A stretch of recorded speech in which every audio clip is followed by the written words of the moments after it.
What's up, guys? Welcome back to another Tubi Tuesday review. I wasn't initially planning on doing a second Tubi Tuesday review after I did Shiver last week, brought to you by Alucard, of course. But for my Dollar Tree Theater, of course, I did the film The Redwood Massacre. And then when I discovered the sequel was on Tubi, I decided that I should probably follow that up. And I was also interested to see how that story progressed. I gave the Redwood Massacre a pretty good review. You can check out that video if you haven't seen it. So let's get to the sequel, The Redwood Massacre: Annihilation. Written and directed by the same individual. This time it stars Daniel Harris, so it definitely has some more star power. In terms of cast, I believe the same individual that played the burlap sack / mask wearing killer is back. This is going to be pretty short. There's not much to say about this. Overall, I was kind of disappointed, and here's why. The film starts out with a guy named Max, who has a survivor from the first film, and he's got her tied up, and he's kind of like torturing her, trying to get information about where the killer is.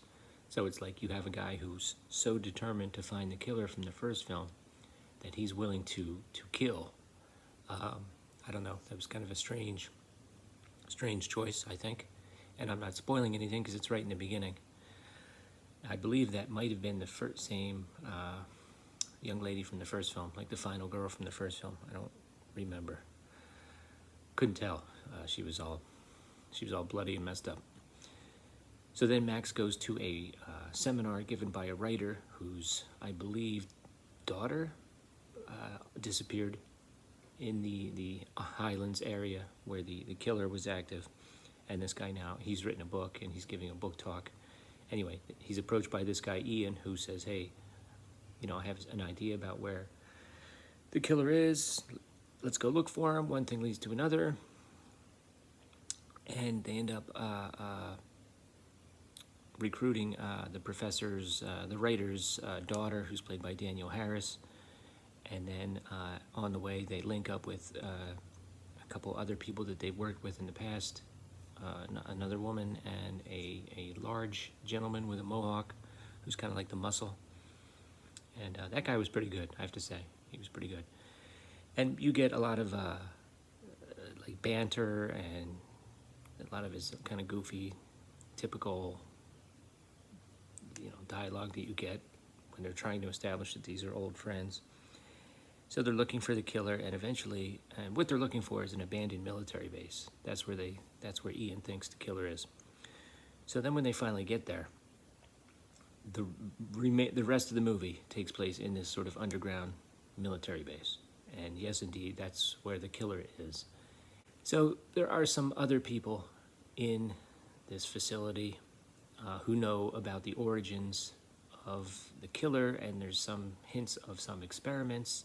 And you basically have a final showdown eventually between the killer and this crew that went to go look for him. And I don't know, what a weird choice, I think. Number one, first of all, it's called the Redwood Massacre.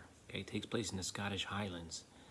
In the first film, the killer on IMDb is called I think he's called the Highland Killer. So give it that kind of feel, that kind of flavor. Most of the cast, this is like an international cast. The guy that plays Max is a German. I'm not sure where the Daniel Harris's father is from, the actor anyway. But they've got different accents. None of them are, like barely any of them are Scottish accents. And to take this film called The Redwood Massacre out of the forest and put it into this underground facility was just strange to me.